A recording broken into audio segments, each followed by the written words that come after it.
words about Mr. Sreenivas Reddy. He is popularly known as Vasu.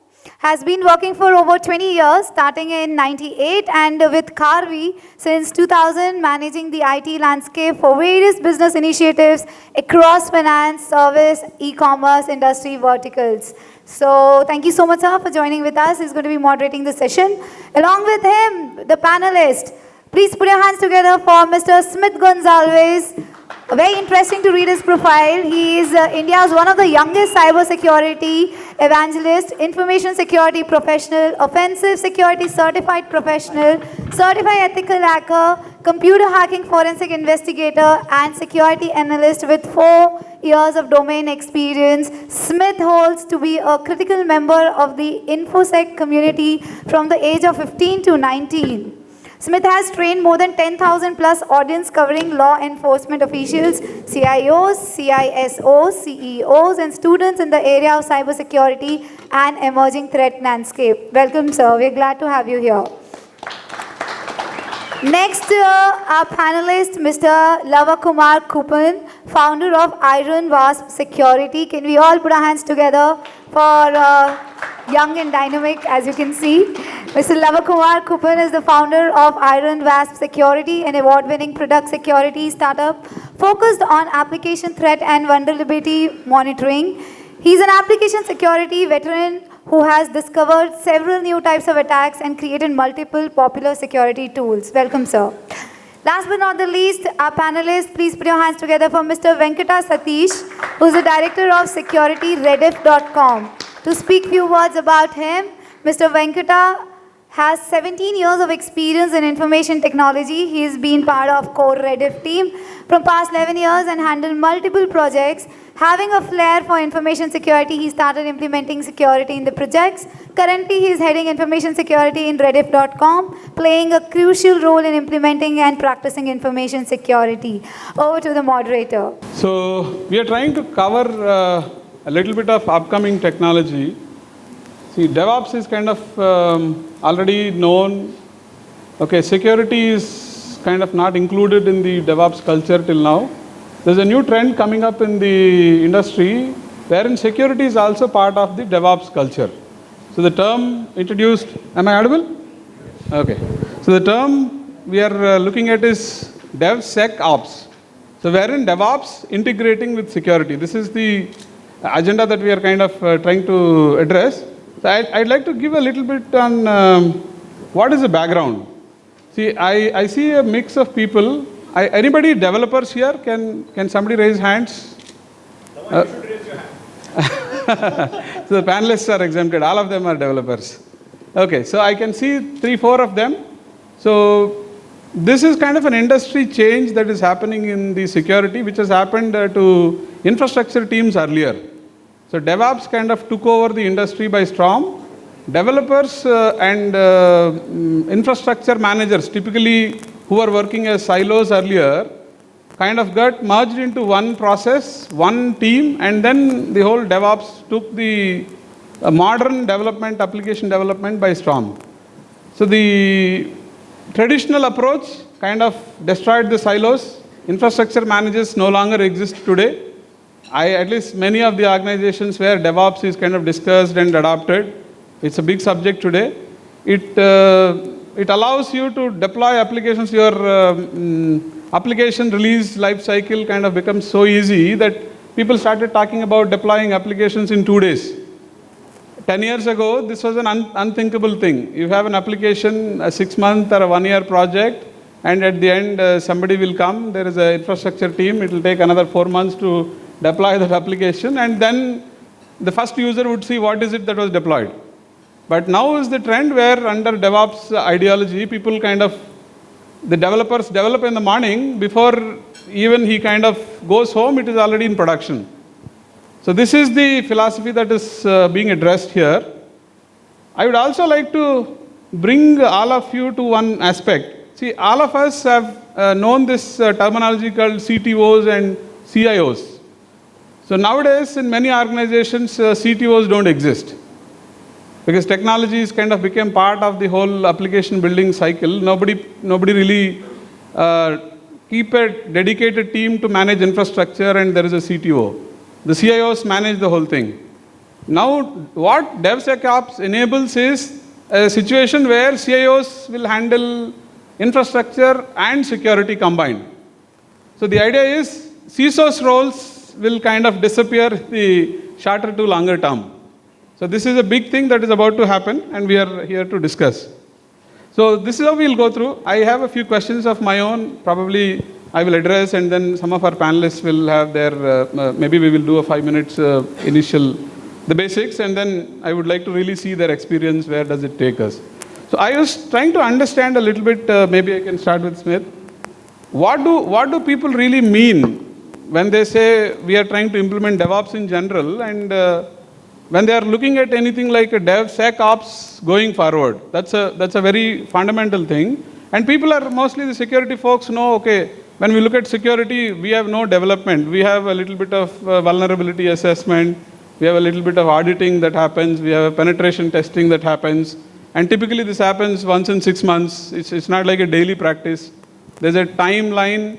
We get some audit done. There is a 3-month window that we get, and then we kind of prepare for responses. So from that angle, where does DevSecOps take? What is it and where does it take us? I have a good amount of experience of 4.5 years in the corporate, but same time I also admit that I am also doing my BSc IT third year. So I just want to also focus on various fundamentals and stick to the basics part as well. When we say DevOps, what are we trying to do? We are doing development plus quality assurance. And we are following the typical rainfall model. But when I talk about DevSecOps, a easiest example can be, let's say an organization is working on a product. That product is focusing on a business needs altogether. Let's say there is an e-commerce website. That website focuses on to sell the products. Same time, if that organization focuses on to sell the business, same type ingredient security controls by default. Having secure code development strategies, working on containers, Docker environment. So this is what I would like to raise moving forward.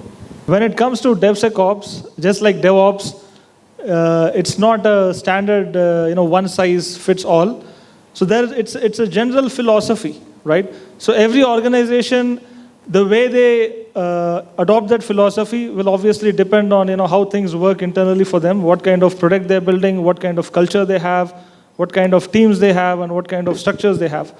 So it's kind of similar with DevSecOps as well. You have a philosophy, which is what we'll be talking about here, which is you have, now with DevOps, it's almost development at the speed of thought, which is you're pushing code on a regular basis to your cloud system multiple times a day. DevSecOps is security at the speed of coding, right? Which is as you're pushing code, there's a certain amount of security practices which are put into that piece of code which gets released. So it's a very fast cycle of adding security to the code that you're writing. And that's the philosophy. How that gets implemented, of course, we'll be discussing. We have folks who have actually been doing it for multiple decades, DevSecOps, even before the term was invented. Now, we'll be discussing those nitty-gritties through the panel, but that's the general philosophy as far as I'm concerned. Before moving to DevSecOps, let me highlight what are the problems which we are facing using traditional security. And as Smith was telling that we develop code as fast as we can and we try to deploy it. So previously there was no concept of security, but security came and everyone thought, okay, security will be the last step before we are pushing the code to the production. So when the code was ready and the developers are ready to push the code to the production, they come to the security guy and ask him to do the testing. So they do VAPT testing and other testing.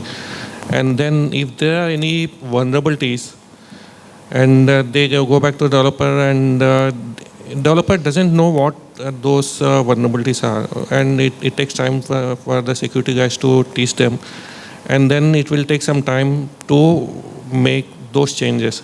And here there is a launch date which is set, and all the PR was done that there will be something which will be launched, and due to that there may be some risk which will be left open and the code will be pushed to the production. And also I'll give an example. There was a vulnerability which required a lot of business logic change which has to be made. And because of that, the product was not launched. Why? Because security was considered to be a large thing, and when they were doing the testing, they were finding out vulnerabilities. So that is why we came up, that is why you need to have security in each and every aspect of SDLC. That is why where we are now discussing about the concept called as DevSecOps, to integrate ops in everything. And before that, if there is any vulnerability or any issue, there was a blame game between the ops people, security people, and the developers. Developers think, okay, something should have been fixed on the server, maybe some PHP settings should have been done, and that this vulnerability wouldn't have been happened.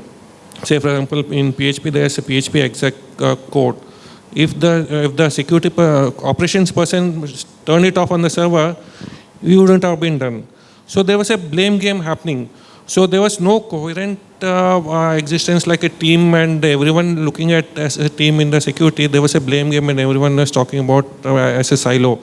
So now that's why the requirement for DevSecOps, where everyone knows what other people are doing and how to work as a team. DevOps is kind of associated with a modern way of development.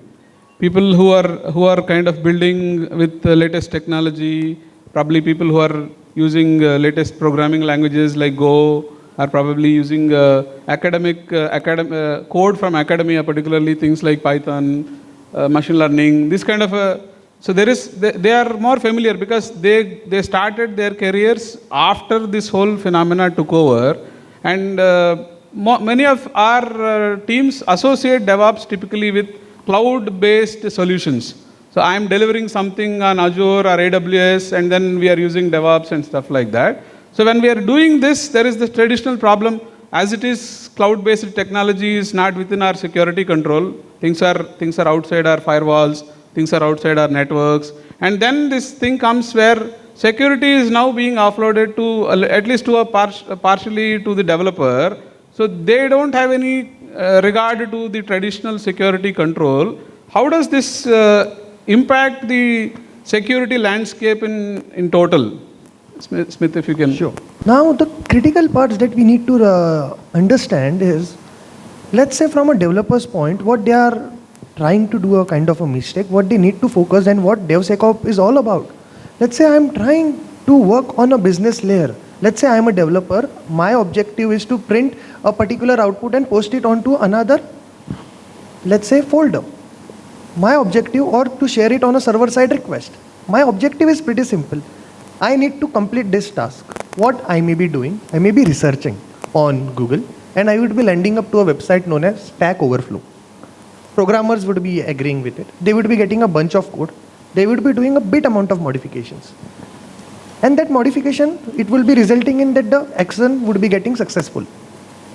Same time, the developer won't be having in mind, let's say I was able to go to a particular directory, I utilized a GET request where I was having a particular parameter, and I was not able to sanitize those parameter values, resulting in what security professionals like red teamers, pen testers like us can identify a remote code execution, or let's say an accesses any kind of vulnerability, let's say in web applications.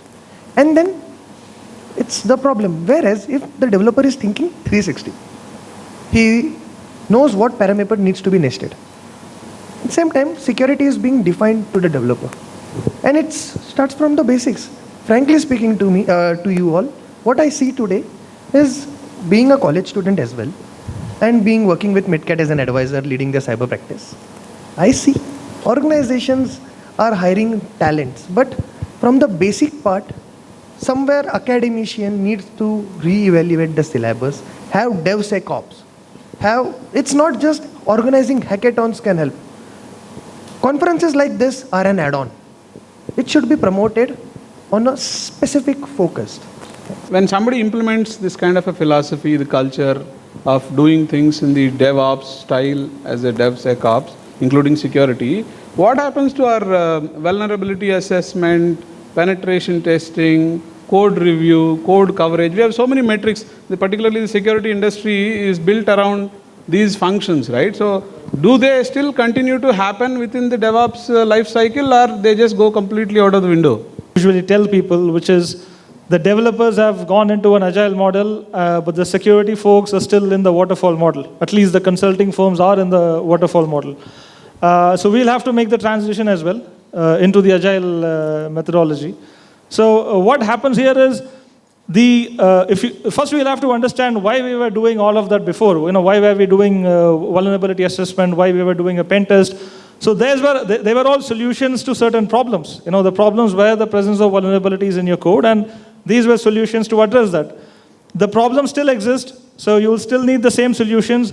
The only difference is the way in which they are administered is what changes. So it's not like you're going to replace vulnerability assessment with something else, but rather than doing vulnerability assessment once in 3 months, we're looking at a continuous vulnerability assessment because you're pushing code on a continuous basis.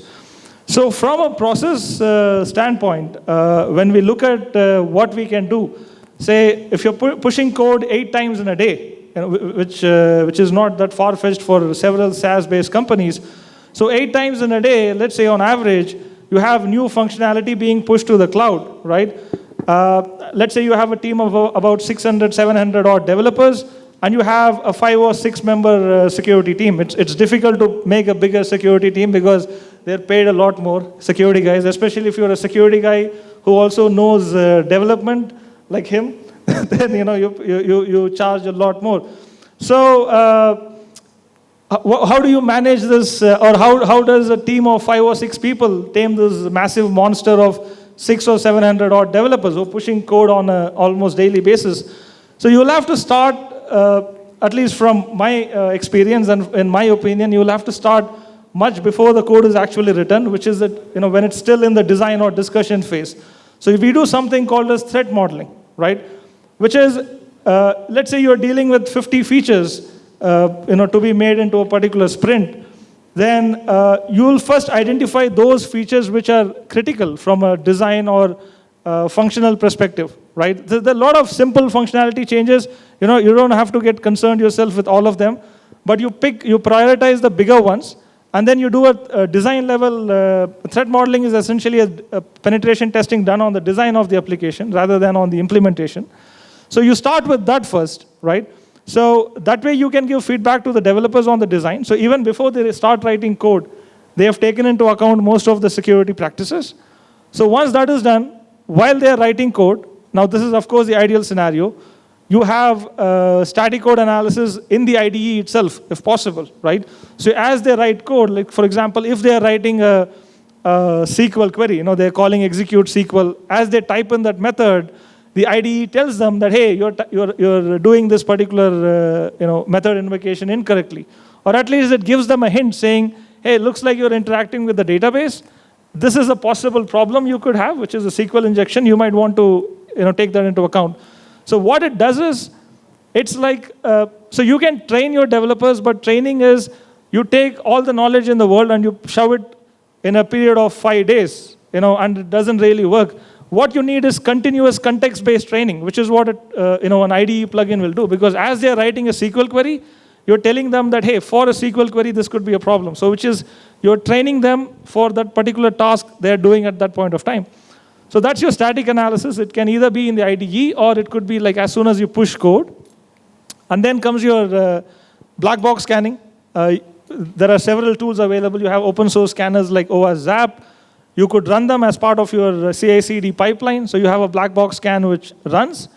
And then even after all of this, your code goes live, provided there are no issues which have been discovered so far. It goes live. It does not mean that it is free of problems. You could still have live vulnerabilities on your website. So the next thing you will have to do is you will have to have some kind of continuous monitoring, attack detection. If you could have attack prevention, it's good. But at the very least, you should have some continuous monitoring and attack detection systems, so that your developers are pushing code, and if there is a problem, the exploitation still becomes difficult. Or if there's a problem, then there's a system which picks it up, tells it to you, so that in the next 1 or 2 hours, you can actually address it, right? So this is how I think the system should become. We can run VAPT on every rollout rather doing every 6 months. Is that a kind of an understanding that? Right. What you will have to do is you will have to do a VA, or not a penetration testing so much, you'll have to do a security quality check, is how I would put it, on every release. You would still have to do your comprehensive pen test, once in a quarter or something, because a pen test, like we see it even with companies like Google and so on, there are so many bugs which are being developed by bug bounty hunters once it is outside, right? So you always need that as a separate activity, but you'll need this as a continuous, ongoing, automated system. I have a question for Satish. There's a huge cultural gap in the way traditional IT is handled versus how DevOps is done. And now we are adding security on top of it and trying to create a unified IT sphere. There's no longer a boundary between infrastructure, developer, and security. So as is, I know we have a WizKid sitting next to me, but do you see the challenge in terms of getting people at par? See, I know we recruit a developer, he doesn't understand much within his own line. And developers have this problem of having to learn multiple languages. There's a JavaScript, there's a HTML, there is a Go, there is a Swift, so many other different things that keep coming. And we are adding on top of that this complexity of asking them to manage infrastructure and security. So how does it, I know Reddy has been doing this even before DevOps term has coined, so how do you handle this skill gap? Yeah, so I integrated DevSecOps in my enterprise.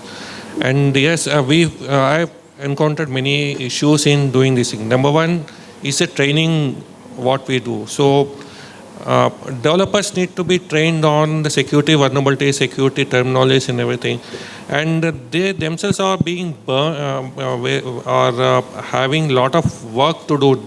We push code mostly every day, and they have given work to do.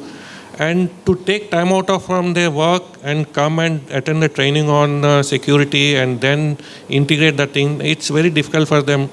So I found that resistance but still I managed to that. And coming to the security guys, security VAP, say for example, there's a VAPT resource what I'm having. And if I'm asking him to do code review or asking him to learn some programming language, he's telling, I don't want to do that thing. I want to do only VAPT.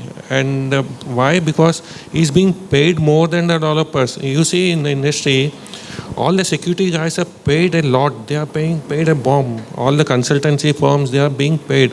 So now he thinks like it's not his cup to do a development or to check the thing. He will tell only I want to do only VAPT and I don't want to do it.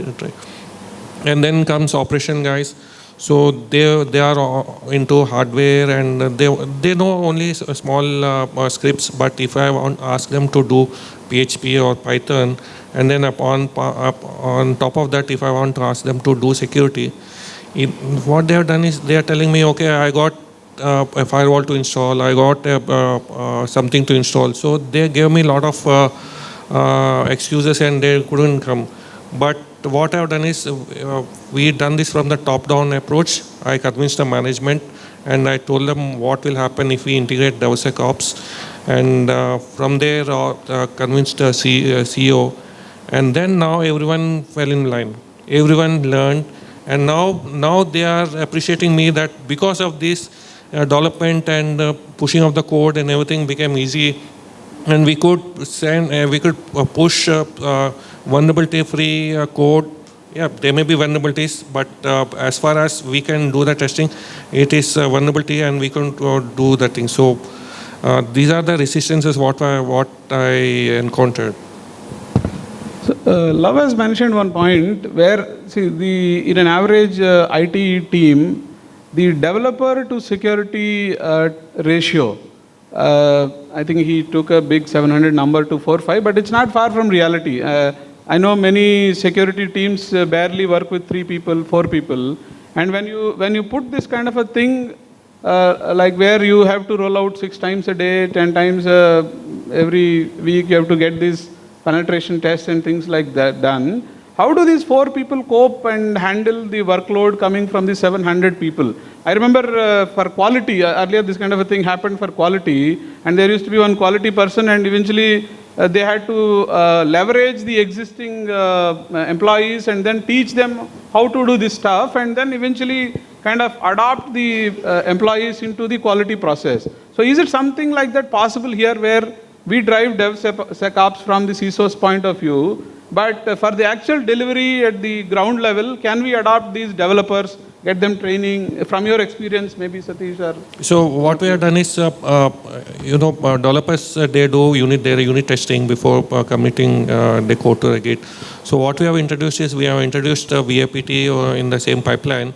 So apart from doing the unit testing, they also use some, I've trained them in some open source tools like OWASP, Zap, where they can do particularly VAPT on the module what they were working on. So they do the testing, and if there are any vulnerabilities, and if they know what kind of vulnerabilities and how to fix that thing, they do fix it up. Otherwise, if they are having any issues, they come to my team or me, and then we again train them what are the issues, how to handle those things. So before that, we also gave them secure code classes. So some classes to sanitize and SQL queries, so they also use those things.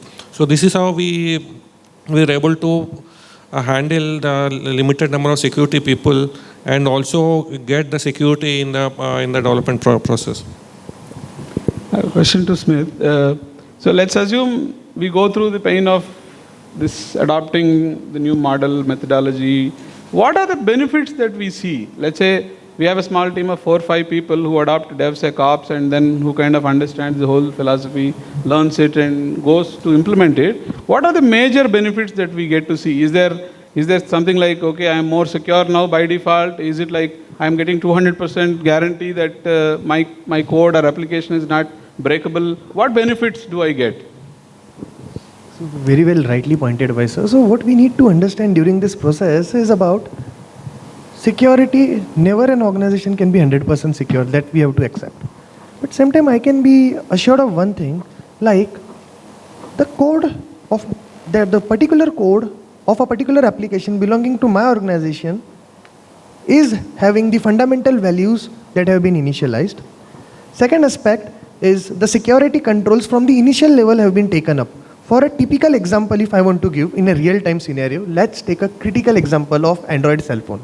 Earlier, there used to be malwares present for, let's say, this one, KitKat or Jelly Bean, because the permission model was not being sanitized.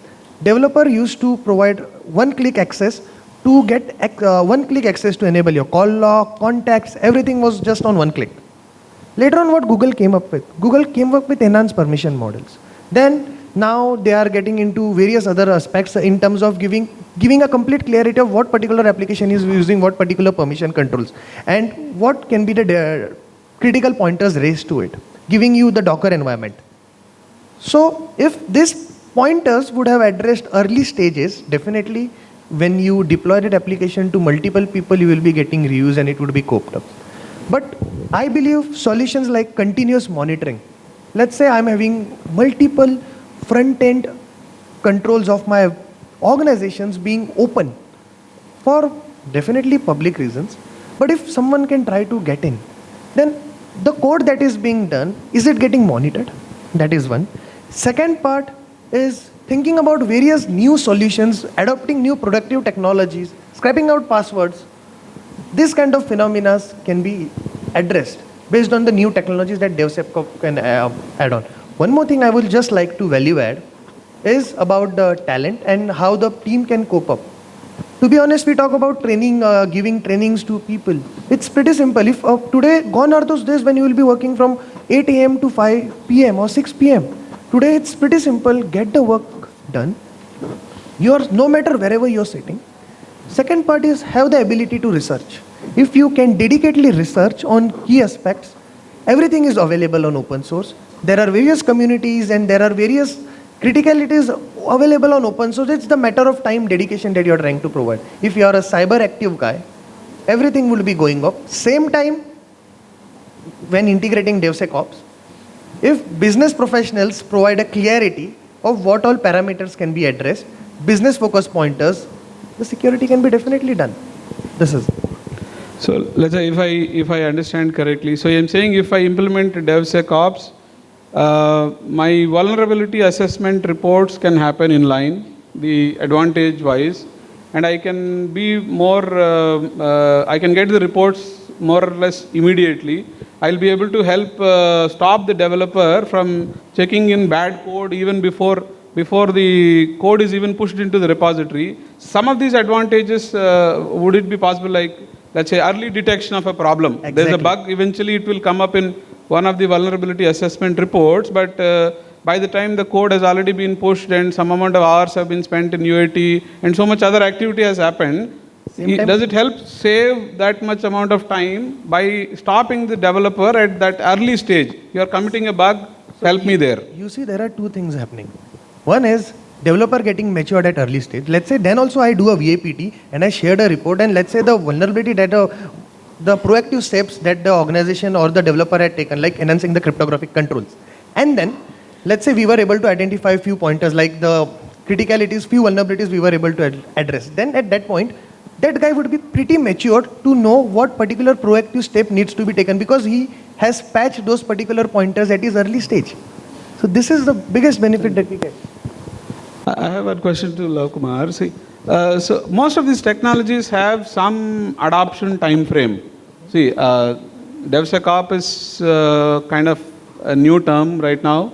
Not many people would even, I would be kind of, half of them wouldn't even know the term exists. Google Trends says this doesn't even exist, so this is a new term.